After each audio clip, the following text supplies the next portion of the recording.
Tatlo. I-divide nyo siya lang tatlo. So, una, yung first compression ring natin. Tapos, yung second, ito, at saka oil ring. Ang bilang yan, sir, pinakailalim yung una, di ba? So, kung lalagay natin, ito yung piston natin. Nandito yung piston pin. Tama? Ganyan ang itsura niyan. So, ang mangyayari, magsisimula ka dito.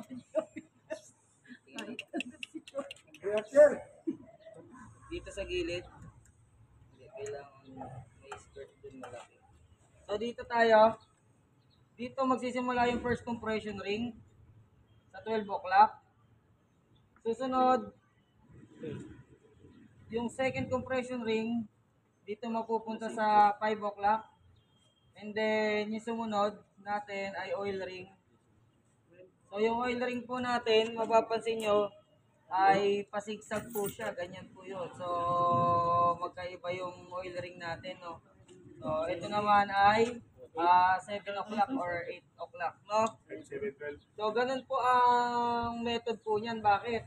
Ang piston ring natin, kapag ka siya ay nakapasok sa liner, dito po ang push ng tulak ng piston ring. Yung iba, ang ginagawa, dati ganun din ang ginagawa ko, na for example, 12 o'clock at saka 6 o'clock method. So, dito po nilalagay yung second compression. Ito yung first compression. Tapos ito po yung second. Ang nangyayari, doon sa ating liner, hindi na siya nagiging bilog. Ang nangyayari na siya, nagiging oval na po siya. Pagka nakita niyo po sa top view, bakit? Yung pressure niya po laging nasa gilid. Okay? Unlike doon sa ating 120 degree method, nase-separate yung push ng piston ring ng halos pabilog. Hindi siya nagiging oval. Kaya na tumatagal yung lifespan ng ating piston ring at naiiwasan na rin yung pagkausok. So, ganun po yung nangyayari, no? Bali, ilalagay natin ngayon, gagamit tayo ng piston compressor para ma-install natin ng maayos. Okay? Ngayon, ano yung standard ng ring gap? Pag sinabi natin ring gap, kailangan, ang standard po niyan ay nasa 006 hanggang 009. Pagka nag-exceed pa po baba, so possible na siya ay blow by na po. So, yun po yung nagkakaroon ng pressure sa ilalim ng piston. Parang pagka nagkaroon siya ng ignite, yung power niya papasok na siya sa ilalim kasi hindi na nahaharangan ng piston ring. Naunawaan, sobrang nipis na po. So, i-check natin ngayon yung ito 3. Saan mo tinitingnan? Nakasulat lang yan, pero... Yan po. So, dun muna tayo sa 120 method degree. Ito yung pinaka-pin. Magsisimula ka dito. Okay? O, sabihin na natin, ito yung pin magkabila, 12 o'clock. Tama? 12 o'clock, pipihit ng piston ring mo, ng second compression ring, ay nasa 5 o'clock.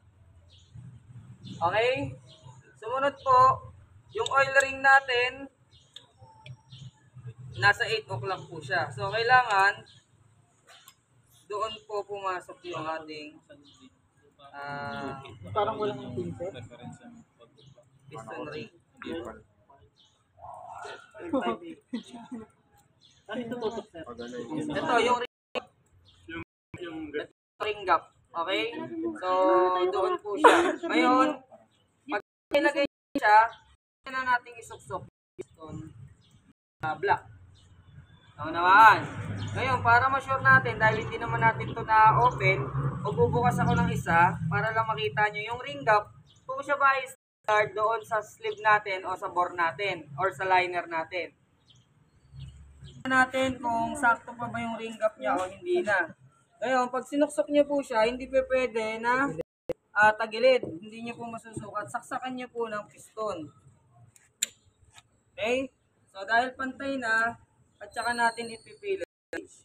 Oh, pansin ko, hindi, halos sakto pa po dito. Halos sakto pa to. Ibig sabihin pwede pa. Yung gap niya, okay pa yung piston ring natin, goods pa. Okay?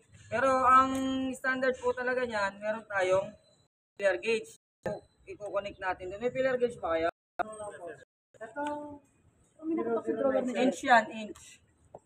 Point inch. Oo, point inch yan. Akala ko milim. Sa table.